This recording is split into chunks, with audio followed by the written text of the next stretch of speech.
Hi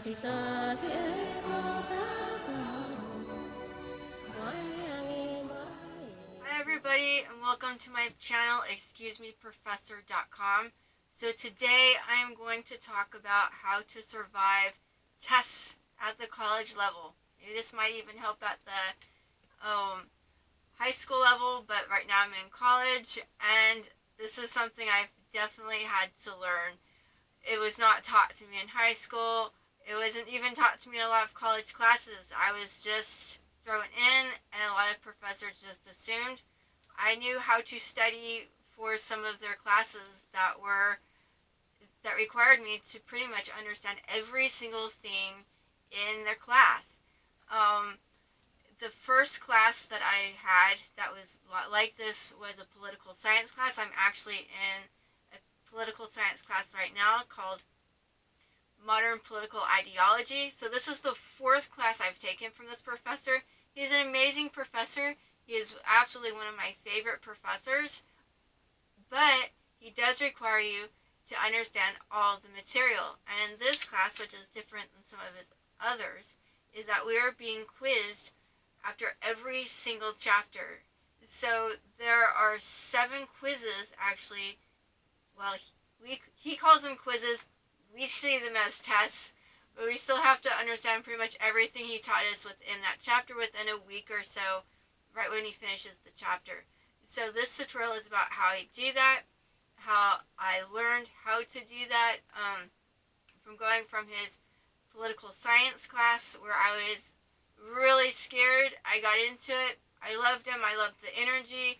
I loved how he called on people and he wanted us to engage in his class. But when it came to test time and understanding that I had no study guide, I just had to learn everything, I freaked out. I didn't know how to do it. And I had no YouTube video like I do, like hopefully this one will become, for others. I didn't have a book that taught me. I had nothing except for my brain that tried to understand, what do I do? And that's the very first question I always ask myself in situations like that. Well, what do I do? I'm not going to drop the class. I'm going to find a way, and what will be that most efficient way to do it and succeed. And I was able to, through the semester, to do that. And one of the things that I created that I'm going to talk about when in the slightly second part of this video is what I call storyboarding, which is taking your words, which I'm first going to show you how to organize all those, and then create them into pictures, or what I call storyboarding. So what I'm actually in the end memorizing isn't the words. So my flashcards don't become trying to memorize a bunch of words on a page. I now trying to memorize pictures that I created from those words. So it's basically like I wasn't born with the photographic memory, but this is creating that photographic memory for myself. So then when I get to the test, it pops up the picture, and then I can see, okay, this is the answer to that question. Now, one of the things I find if the test is heavy on multiple choice is you do have to really understand the definition, usually of what it is in the textbook, not just about how you think it is or how the professor defined it in the class.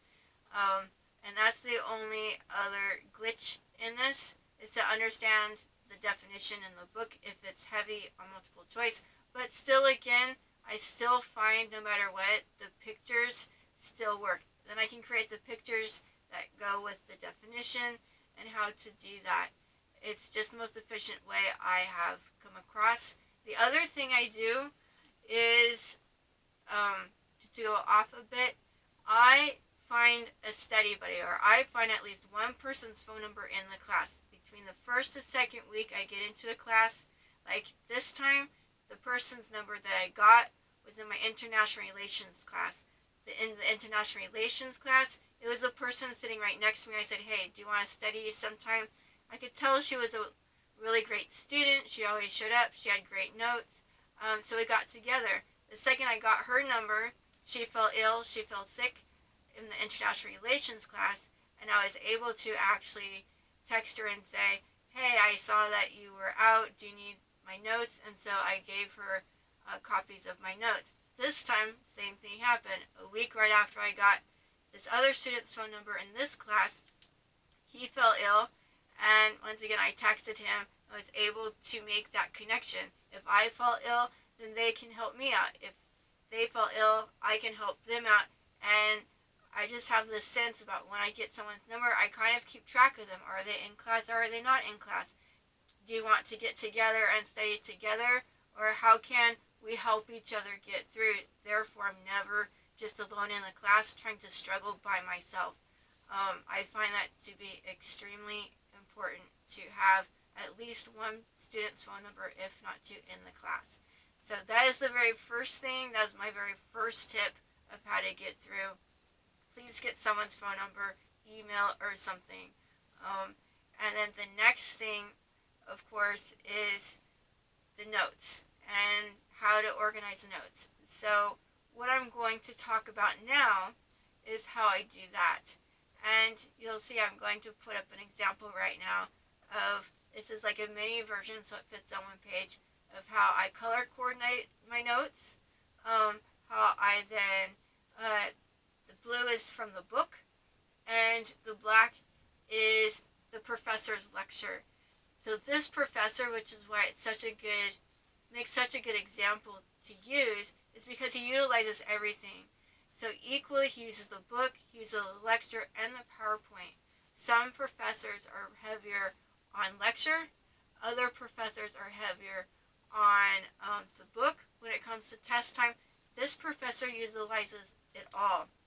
So you really have to know the full gamut in his class. The good thing about him, though, is he does read the book in class. We read together. He chooses students, and they read, and then I read. Or they read, and then he might read something. So you tend to get more of a sense about what he's looking for from the textbook, which I think is actually really good. So what I have in blue is what we actually read in class. And then the third thing I do, of course, is I record. I cannot emphasize enough, please record your professors. If you are struggling at all with the information or understanding, please try and record the information. It is so helpful to me just to listen back to what they said. Now, as you can see, I actually type up the lecture. I don't type up everything, obviously, but I type up the most important things. I might type up more than a normal person just because I get into a meditative state, and so I'll just type. I don't want to think too heavy myself about what I should type and what I shouldn't type, so I just type up the main things I think about without thinking too much about it, and then I can organize, as you can see in the example. It goes right underneath, like here we have human nature. You can see the colors that I use there. I use red, green, and yellow, and then I'll get to blue and purple if I have to. So it's all color-coded. So I'm not looking at a bunch of words all at once and then trying to decipher that as though my brain, and for me, my brain picks up black and white as though it's all one topic or all one thing. So when I color code, it goes into my brain saying, oh, so there's different parts and aspects to what I'm looking at. And plus, when I color code, it makes it more efficient in the sense that I'm going over my notes at the same time. And as you can see, everything is typed. I type up everything. I bring my tablet, I bring my laptop to class, and I type up the notes. I do not agree about professors that say, or the research that says not to do that because somehow handwriting is better or something. I don't understand it. I don't understand that. For one thing, I type way much faster than I can handwrite anything, and then I get hand cramps when I'm trying to handwrite. So it's really important for me to type. Also, when I am typing, I can engage and look at the professor at the same time, or the PowerPoint. I'm not looking down all the time. When I write, like I'm doing this all the time, right? Right.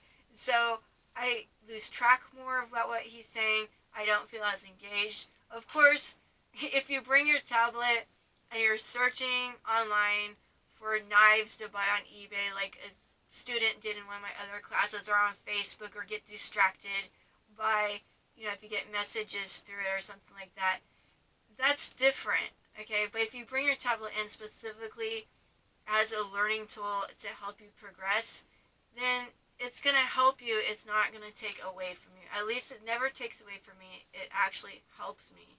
So what I do is I type up everything, the PowerPoint in black and white first, and then I go home and I do my color coding. So that's how I do that part. In the book, you can see in blue, once again, it's page 55. It's right underneath it. If I was to do this at home without the professor reading in class, I would read, I would highlight, and then I would type it up exactly where it's supposed to be. Now, if you feel that continuously typing is too much when it comes to books, there is also text-to-speech. I have used it, and it is great, especially when your mind gets tired. So either way, there's glitches in text-to-speech, and there's glitches when I'm typing and I miss a key or miss a word. They both work great.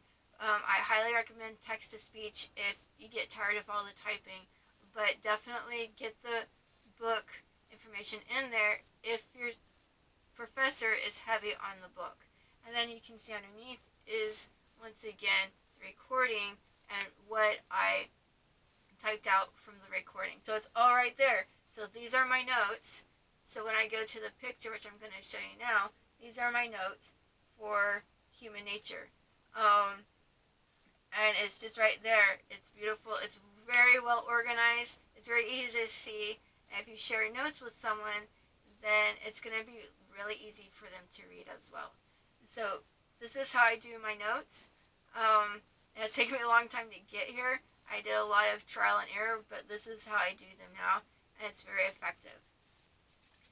So the next example, I'm going to flip my page. The next example you're going to see is, this is the definition of liberalism. So this is my storyboarding for the definition of liberalism. So on the bottom is what we read in class about the definition of liberal. And then in the red is the sentence I took that then I made the picture from. Okay, so I'm going to read the sentence now, and then I'm going to talk about the picture that I created. And as you can see, you do not have to be a wonderful artist. I make lots of stick figures, lots of symbols. I have symbols for different things now. So once you start doing the storyboarding, you start developing symbols like, for me, the war, or, the Catholic Church, or, or like little people. I always try and put like different crazy hair on the people and make it a little bit more interesting. But this is just color pencil on typing paper. Down below, I'm going to put a link more about the storyboarding, where you'll see that storyboarding has gotten really elaborate with me in the beginning, and now it's become more simplified, actually. Especially when I have to do quizzes every week or so. I just don't have time to go into Google drawings, which is where I was doing it, and create elaborate, very beautifully elegant drawing storyboard. Even though I like them, it was not efficient when I'm being tested so often, right? So the sentence I'm going to read now that goes with the picture says this. So, these early liberals shared a desire for a more open and tolerant society, one in which people would be free to pursue their own ideas and interests with as little interference as possible. So that was the sentence. And then what you see on top is, you see the United States that has free, and then you have other with free crossed out, and you see some boat people swimming across the ocean to get to the definition of what they consider freedom. So, and what's freedom in terms of the liberal sense, in terms of what liberalism is trying to allow you to do, is to have your own ideas. So you have someone here with a hat. So they're being educated, they're graduating college, they have their own ideas. They're allowed to have their own ideas. Underneath is someone that's allowed to have his own interests and pursue his own interests and career and make something out of that. Underneath that is, you are allowed to believe your own beliefs, have your own faith.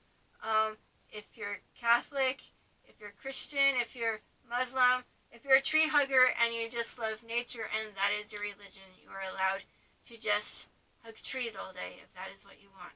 So, whereas on the other side, you have a guy in the coal mine. He's not able to pursue any other career. That is his life. That is all his status is going to be for the rest of his life. He can't move up. I have my war symbol. These two guys with what are supposed to be swords. It's a little small.